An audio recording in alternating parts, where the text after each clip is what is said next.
Magandang araw po, welcome po sa aking channel, Love9 TV. Patalasasan po, meron po ba kayong mga properties na napapabayaan or non-performing assets? Plan nyo ibenta, pero wala kayong oras sa pagbenta nito. Kung ito'y pagkakatiwala nyo po sa amin, tawag lang po kayo sa aking numero, usap po tayo, gawin ko po ng video for free. Yes, libre po, wala po kayong babayaran. Tutulungan pa namin kayong mabenta ang inyong property. Kami na po bala sa marketing, sa boosting or paid ads. Even sa tripping, hindi na po kayo mapapagod sa pag-entertain ng mga buyers. Kami na po bala sa lahat. Tawag lang po kayo. Nandito po tayo ngayon sa isang subdivision dito sa Tagaytay kung saan meron pong amenities at 24 hours security. Napakatahimik po ng lugar, sariwang hangin at malamig po ang klima. Meron po tayong bagong video presentation, isang brand new modern design house and lot.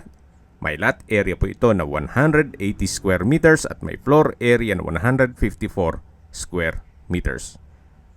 May 3 bedrooms with own toilet and bath. Quality po ang pagka-construct at ito'y I-beam structure.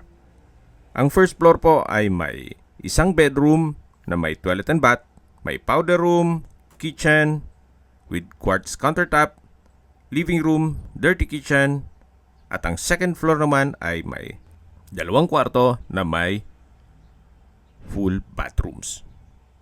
Then may indoor balcony at may terrace. May freebies na rin po si owner gaya ng Panasonic refrigerator, La Germania cooktop, La Germania range hood. Then yung light fixtures naman ay tricolor na pin lights, LED chandeliers, then LED cove lights, at nakabakod na po buong property. Meron na rin pong steel gate at pedestrian gate. Tungkol naman po sa dokumento nito, ito po'y titulado, buhay po ang may-ari, kaya wala po kayong maging problema sa documentation o sa transfer ng title. Dito po sa loob ay malaki pa ang espasyo. Then natural stone design po itong fasad na meron pong glass walls. Then ito pong ceiling ay meron pong ceiling panels, then may pin lamps. Ito pong terrace ay naka-glass railing. Then dito naman po sa side nitong garahe ay meron pong crazy cut na tiles. At may setback po yan, paikot ng buong bahay. Brand new po ito, kita nyo naman, meron pang natirang mga materyales. Ito naman po yung main door, naka-solid wood, at ito'y naka-smart lock. Samahan niyo po ako, pasok po tayo, at welcome po dito sa bahay ni Madam at Sir. Ito po yung living area, then dyan po yung dining area, sa dulo naman yung formal kitchen. Premium tiles ang ginamit dito sa flooring. Napaganda po nitong disenyo ng glass walls and windows, nag-serves as natural sunlight. Yan po, tunghayin niyo po. Then sa dulo po ay meron pong chandelier at double high ceiling po sa side na yan. Yan po ulit yung living area o salas na kung saan meron rin pong mga outlet. Matatanaw naman natin yung sliding glass door na kung saan yan po yung access papunta sa covered lanai. Dito naman po nakapwesto yung dining area. Bago natin i-check ang formal kitchen, labas po muna tayo dito sa may covered lanai. Na kung saan ito po yung tinutukoy ko na sliding door. Ito po yung covered na ang area to. Then naka-tile flooring. Sa dulo po yung dirty kitchen o service area. Then may setback po yan, paikot ng buong bahay. Napakanda po ng disenyo nitong wall, natural stone design. Hanggang sa second floor po yan. Balik po ulit tayo dito sa loob. So ito po ulit yung dining area, sa dulo yung living area, yung hagdan, at yan po yung first bedroom. Mamaya po check natin yan. At dito naman po yung breakfast nook na may pendant lamp at quartz kitchen countertop. Yan po yung tinutukoy ko na freebies ni owner na kung saan meron pong Panasonic refrigerator, then La Germania cooktop, La Germania range hood, then meron na rin pong mga wall-mounted modular kitchen cabinet. May stainless sink with faucet, kitchen window, kitchen drawer at storage ng kitchen utensils. Then dito naman po yung access door na papunta sa service area. Check po natin. Ito naman po yung perimeter fence. Then yan po yung countertop or dirty kitchen. At yan po yung tinutukoy ko na setback paikot ng buong bahay. Then customized din po ang window glass dito sa first bedroom. Balik po ulit tayo dito sa loob. Yan po ulit yung formal kitchen, yung breakfast nook, yung dining area, sa dulo yung living area, at yung access door papunta sa covered lanai.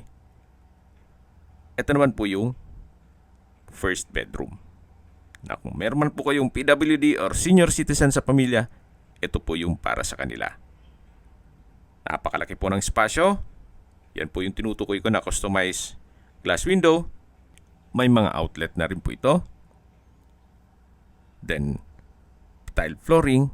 Pulido po ang pagkapintura ng ceiling at wall. Meron din po itong sariling toilet and bath na kung saan ito ay naka-frozen glass. Ang bathroom door. May bathroom countertop, stainless faucet, then from floor to ceiling po ang tile bathroom wall. Then sa baba po ay may flute type design. Ito po yung overhead shower, may bathroom window, then water closet with bidet. May tissue holder din po. So ito po yung toilet and bath ng first bedroom. Tunghayan nyo po ulit itong unang kwarto na kung saan napakalaki po ng espasyo. Meron din pong ceiling cove design. Lalabas na po tayo para check natin yung ibang parte nitong bahay. Napakaaliwalas po ng floor plan. Napaganda po.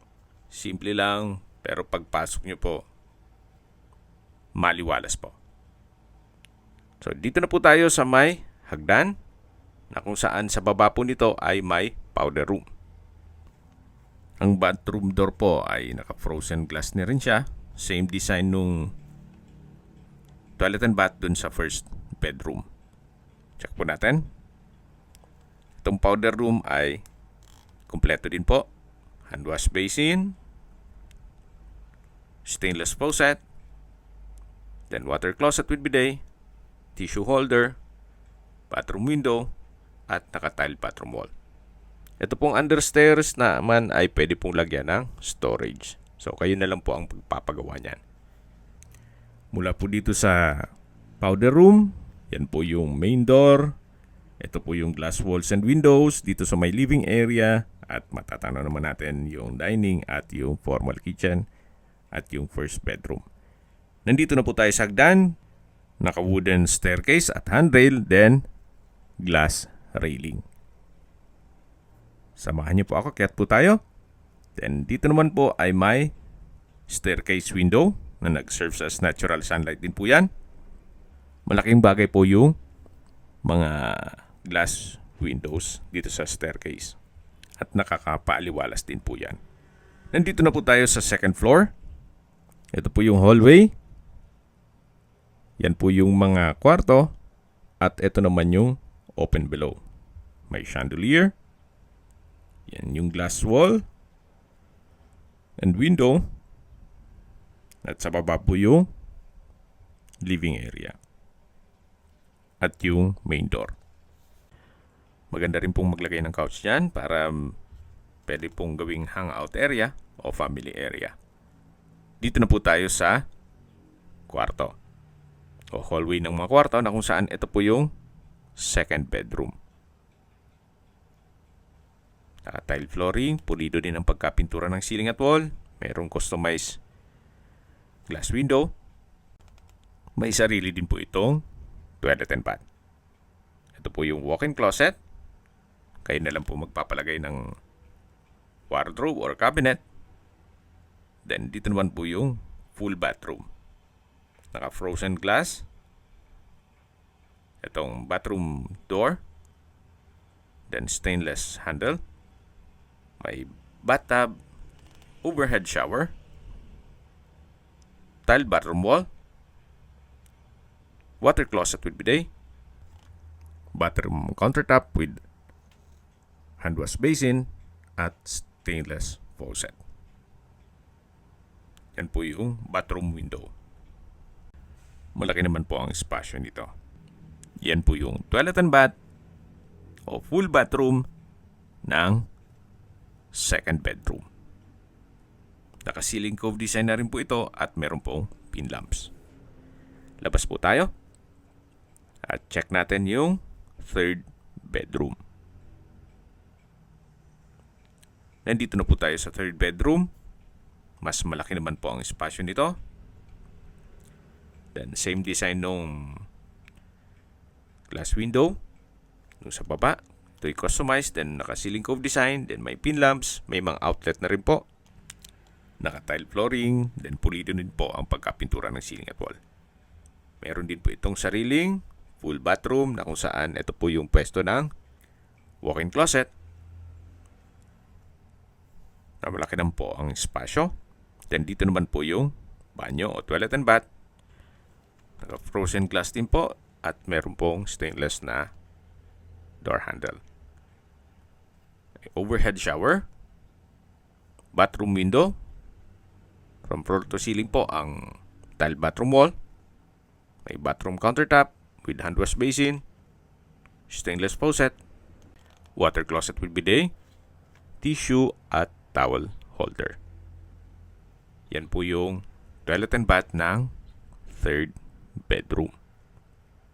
So mga nagtatanong po kung kailan po ito na gawa o finish yung construction, na video shoot ko po ito noong May 2, 2025. So yan po ulit yung family area. Then yung open below. At meron din pong access door dito sa may hagdan na papunta naman ito sa terrace. Ito pong wall ay naka-natural stone design. Naka-glass railing, tile flooring, then naka-ceiling panels. At dito naman po sa side na to ay yung staircase window. Yan po yung setback na papunta sa service area. At tunghayan yan po itong kapaligiran. May ilang mga bakanting lote pa. At yan po ang inyong mga magiging kapitbahay. Gaya po ng nasabi ko sa inyo kanina, napakatahimik po ng lugar, sariwa ang hangin, at malamig po ang klima. Napaganda po nito para sa inyong retirement. Ito naman po yung glass walls and windows dito sa may living area. Yan po yung harapan ng bahay. Ito po yung pedestrian gate, yan po yung main gate. At habang pinagmamasdan nyo po ito, pag-usapan na natin ang distance, location at travel time. Mula po sa mga restaurants gaya ng Balay Dako, Leslie's, RSM, La Terraza, Starbucks at iba pang hotels at restaurants, ang distance is 3.5 kilometers at ang travel time is 8 minutes. Mula naman po sa Tagaytay Rotonda, ang distance is 4 kilometers at ang travel time is 11 minutes. Kompleto na din po doon gaya ng malls, hotels, restaurants, banks, schools, church at hospital. Yan po yung laging binabanggit sa inyo na dapat nyo i-consider sa paghanap ng property, yung meron pong malapit na hospital. Hindi ko naman po sinasabing sakitin kayo. Yan naman po for emergency purpose lang naman. At mula naman po sa Calax Aguinaldo exit, ang distance is 16.2 kilometers at ang travel time is 30 minutes. Mula naman po sa Manila o sa airport, ang distance is 65.1 kilometers at ang travel time is 1 hour and 21 minutes. Okay, sa presyo na po tayo. Binibenta po ito ni owner sa halagang 16.5 million pesos, negotiable. At ito po ay open for financing. Ito po yung setback. Yan po yung window glass ng first bedroom. Then dito naman po yung access door papunta sa formal kitchen. Ito naman po yung service area o dirty kitchen. At dito naman po yung cover lanay. Then sa dulo naman po yung access na papunta sa garahe. Ito pong covered lanay ay naka-polycarbonate roofing. Yan po yung kaninang tinutukoy ko na naka natural stone design itong wall. Dito po sa harapan ay meron pong pine tree at ito po yung harapan ng bahay. Yan po yung facade. Napaganda po, napakaliwalas. At ito'y brand new. Kung may mga katanungan po kayo, tawag lang po kayo sa aking numero. Meron po akong Viber, WhatsApp at Telegram. Same number lang po, 0917-316-3399.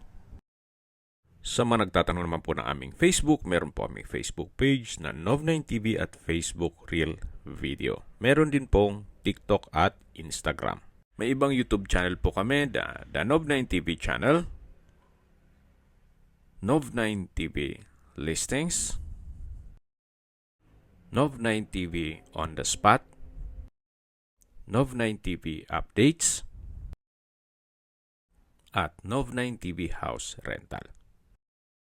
Sana po naibigyan nyo ang video presentation. Paki-like and subscribe na lang po sa aking channel para ma-update din po kayo sa aking future listings. Kung sakali po hanap nyo yung mas malaking sukat ng lupa, meron din po kami ibang listings na pwede nyong pagpilian. Huwag po kayong mag-atubiling tumawag sa amin. Then, let us know your budget para malaman namin kung anong property pwede naming ilog sa inyo. Sa lahat pong viewers, subscriber at nagtiwala po sa amin, salamat po sa suporta. Ingat po kayo lagi at yung pamilya. Maraming salamat po.